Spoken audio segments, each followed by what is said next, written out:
Hello friends, welcome back to your own channel Beginners Point. मैं हूँ श्रुति आपके साथ और हम देख रहे हैं डेमोक्रेटिक पॉलिटिक्स का क्लास 9th का चैप्टर 5th का हमारा फर्दर पार्ट। पहले वाले वीडियो में हमने राइट टू इक्वलिटी देखा था। अब हम देखेंगे हमारा सेकंड फंडामेंटल राइट जो है right to freedom. Freedom means absence of constants. Freedom मतलब एब्सेंस मतलब ना होना किसका, हमारे कॉन्स्टेंट्स का, हमारे ऊपर जो रोक है उसका, मतलब आजादी की बात चल रही है। In practical life it means absence of interference in our affairs by others. अगर हम रियल लाइफ में या प्रैक्टिकल लाइफ की बात करें तो इसमें क्या होता है, किसी और का इंटरफेरेंस ना होना आपकी लाइफ में, that is freedom. B it other individuals और अ गवर्नमेंट, या कोई अदर इंडिविजुअल हो या गवर्नमेंट हो, किसी का भी इन्वॉल्वमेंट आपकी लाइफ में ना होना, that is freedom. We want to live in society but we want to be free. हम सोसाइटी में तो रहना चाहते हैं लेकिन हम आजाद रहना चाहते हैं। We want to do things in a way we want to do them. हम चाहते हैं कि चीजें उस तरह से हों जिस तरह से हम चाहते हैं। Others should not dictate us what we should do. दूसरा कोई हमें ये ना कहे या डिक्टेट ना करे, हमें बताए ना कि हमें कैसी चीजें करनी है, कौन सी चीज किस तरह करनी है। So under the Indian constitution all citizens have the right to. और इसीलिए इंडियन कॉन्स्टिट्यूशन में राइट टू फ्रीडम के लिए क्या क्या चीजें हैं। Freedom of speech and expression, आप जो सोचते हैं अपने व्यूज को आप रख सकते हैं। एक्सप्रेशन और स्पीच का फ्रीडम आपको है। दूसरा assembly in a peaceful manner, आप पीसफुल मैनर में असेंबल हो सकते हैं, असेंबली जो है आप वो कर सकते हैं, इसका फ्रीडम है आपको। फॉर्म एसोसिएशन एंड यूनियन, आप एसोसिएशन बना सकते हैं, लोगों के ऑर्गेनाइजेशन बना सकते हैं, यूनियन बना सकते हैं। Move freely through out the country, पूरी कंट्री में आप कहीं भी बिना किसी के परमिशन के घूम सकते हैं। Reside in any part of the country, आप पूरी कंट्री के किसी भी पार्ट में रह सकते हैं। रिसाइड करना मतलब रहना। प्रैक्टिस एनी प्रोफेशन, आप किसी भी तरह का प्रोफेशन कर सकते हैं। प्रोफेशन मतलब आपका जो व्यापार है या फिर आप जो चीज कर रहे हैं, काम कर रहे हैं, आप डॉक्टर हैं, इंजीनियर हैं, आप कोई शॉप खोलना चाहते हैं, आप किसी तरह का बिजनेस करना चाहते हैं, आप फ्री हैं। और to carry on any occupation, trade और बिजनेस, और आप फ्री हैं कि आप किसी भी तरह का ऑक्यूपेशन करें, ट्रेड करें या बिजनेस करें, आपको किसी तरह का कोई रोक नहीं होगा। ये आता है इंडियन कॉन्स्टिट्यूशन के राइट टू फ्रीडम में। You should remember that every citizen has a right to all this freedom, आपको ये याद रखना है कि हर सिटीजन को ये राइट होता है जो इस फ्रीडम के लिए। That means you cannot exercise your freedom in such a manner that violates others right to freedom. इसका मतलब यह है कि आप अपने फ्रीडम के लिए किसी और के फ्रीडम को नहीं तोड़ सकते, या फ्रीडम को आप नहीं छीन सकते, वायलेट नहीं कर सकते।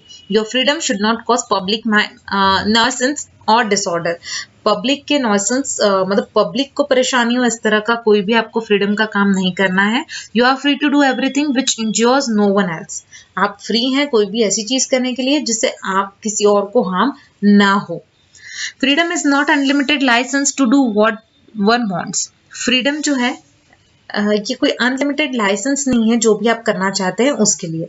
Accordingly the government can impose certain reasonable restriction in our freedom, और इसीलिए गवर्नमेंट ने कुछ सर्टेन रेस्ट्रिक्शंस डाले हैं हमारे फ्रीडम में in a larger interest of the society, ताकि सोसाइटी का इंटरेस्ट उससे पता चले। Freedom of speech and expression, इसकी बात करते हैं तो is one of the essential feature of any democracy. आपको बोलने का हक होना चाहिए, किसी भी जगह पर आप कुछ भी किसी भी चीज से रिलेट अपने व्यू को रखने का आपको पूरा हक है। ये बहुत ही इसेंशियल फीचर माना जाता है किसी भी डेमोक्रेसी का। Our ideas and personality develop only when we are able to freely communicate with others. हमारे आइडियाज और हमारी पर्सनालिटी तभी डेवलप हो सकती है जब हम एबल हों, या हमारे अंदर इतनी एबिलिटी हो कि हम फ्रीली कम्युनिकेट कर सकें या दूसरों से बात कर सकें। You may think differently from others, अगर आप दूसरा कुछ अलग सोचते हैं दूसरों से तो आपको अपने व्यूज रखने का पूरा हक है। Even if 100 people think in one way, you should have the freedom to think differently and express your views accordingly. भले ही 100 लोग अगर हैं और उन लोगों का व्यू एक जैसा है, लेकिन आपका उन 100 से बिल्कुल अलग है या बिल्कुल अपोजिट है, तो आपको फिर भी पूरा हक है कि आप अपने व्यू को, जो डिफरेंट व्यू है आपका, उसको सबके सामने रखें, उसका आपको पूरा हक होगा। You may disagree with the policy of government or activities of an association. में भी ऐसा हो सकता है कि गवर्नमेंट ने किसी चीज को बोला है और आपको वो चीज नहीं जम रही है, आप डिसएग्री कर सकते हैं पॉलिसी को, गवर्नमेंट के या एक्टिविटीज को जो किसी एसोसिएशन ने शुरू की हैं। You are free to criticize the government or the activities of the association in the conversation with parents, friends and relatives.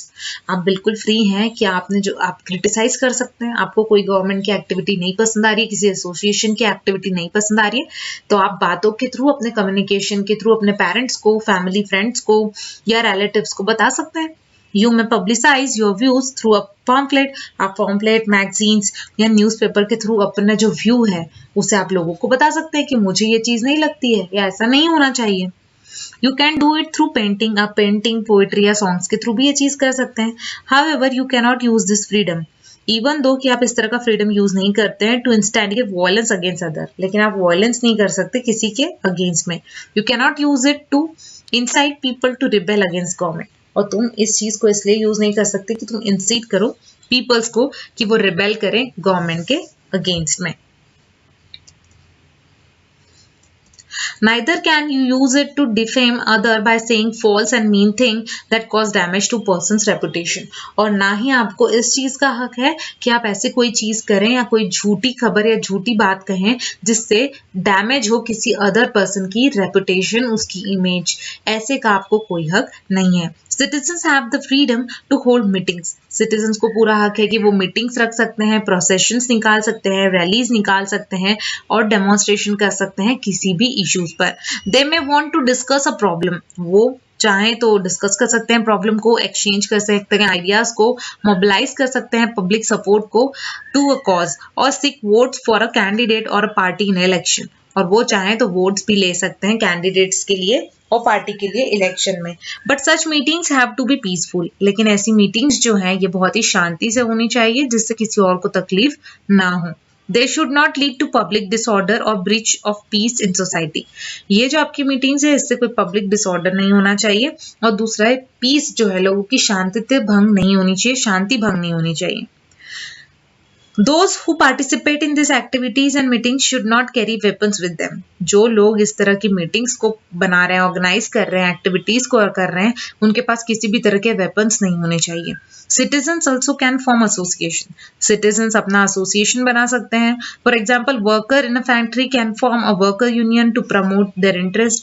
जैसे एग्जाम्पल है कि जो किसी एक फैक्ट्री में वर्कर्स काम कर रहे हैं तो वो लोग अपनी वर्कर की यूनियन बना सकते हैं अपने इंटरेस्ट को बढ़ाने के लिए, प्रमोट करने के लिए। Some people in a town में come together to form an association. कुछ लोग एक साथ आते हैं टाउन्स में, एक एसोसिएशन बनाते हैं ताकि वो कैंपेन कर सकें अगेंस्ट करप्शन और पोल्यूशन। जो करप्शन हो रहा है, पोल्यूशन हो रहा है, उसके खिलाफ लड़ने के लिए वो अपना यूनियन बना सकते हैं। इस तरह से आपको पूरा फ्रीडम है। As citizen we have the freedom to travel to any part of the country. जो कि हम इस कंट्री के सिटीजन हैं, हमें पूरा हक है कि हम पूरी कंट्री में कहीं भी जा सकते हैं बिना किसी के परमिशन के। We are free to reside and settle in any part of the territory in India. India के किसी भी पार्ट में हम जाकर रह सकते हैं, इसका हमें हक है। Let us say a person who belong to a state of Assam wants to start a business in Hyderabad. जैसे हम देख सकते हैं कि कोई पर्सन है जो आसाम में रहता है लेकिन वो अपना बिजनेस हैदराबाद में शुरू करना चाहता है तो वो कर सकता है, उसे कोई रेस्ट्रिक्शन नहीं होगा। He may not have any connection with that city. He may not have even seen it ever. ना तो उसके साथ उसका कोई कनेक्शन है हैदराबाद से, ना उसने कभी हैदराबाद देखा है, लेकिन वो चाहता है कि उसका बिजनेस वो हैदराबाद में करे तो वो हैदराबाद में कर सकता है। Yet, as a citizen of India, he has a right to set up the base there. जो कि वो इंडिया का सिटीजन है उसे पूरा हक है कि वो वहां पर अपना बिजनेस का बेस रख सकता है। This right allows lack of people to migrate from village to towns and from poorer region to the countries of prosperous region. और इसी के कारण ये जो हमारा राइट है ये हमें अलाउ करता है, लाखों लोगों को अलाउ करता है कि वो माइग्रेट करें, मतलब एक जगह से दूसरी जगह जा सकें। और इसीलिए विलेज में रहने वाले लोग सिटीज में जाकर रहने लगे हैं, उनकी उन्हें परमिशन है। या जो पुअर रीजन में रह रहे हैं कंट्रीज के, वो प्रॉस्परस रीजन में आने की और बिग सिटीज में आ रहे हैं। The same freedom extends to choice of occupation. और यही फ्रीडम हमें ऑक्यूपेशन के लिए भी दिया गया है। No one can force you to do or not to do a certain job. कोई भी आपको फोर्स नहीं कर सकता कि आप किस तरह का जॉब करेंगे या नहीं करना है आपको। Women cannot be told that some kinds of occupation are not for them. Women's को हम ये नहीं कह सकते कि इस तरह का ऑक्यूपेशन उनके लिए नहीं है। People from deprived caste can not be kept to their traditional occupation. और जो डिप्रीव्ड या छोटी कास्ट से हैं वो अपने ट्रेडिशनल ऑक्यूपेशन पे ही टिके रहे, ऐसा नहीं है। वो भी चाहें तो अपने ऑक्यूपेशन को चेंज कर सकते हैं। तो दोस्तों यहाँ तक हमने इस चैप्टर को कंप्लीट किया है। फर्दर चैप्टर को हम अपने अगले वीडियो में कवर करेंगे। आई होप कि आपको मेरा ये वीडियो पसंद आया होगा। और अगर आपको मेरा ये वीडियो पसंद आया है तो प्लीज मेरे चैनल को सब्सक्राइब करें और वीडियो को लाइक करना ना भूलें। Thank you so much. Thanks a lot.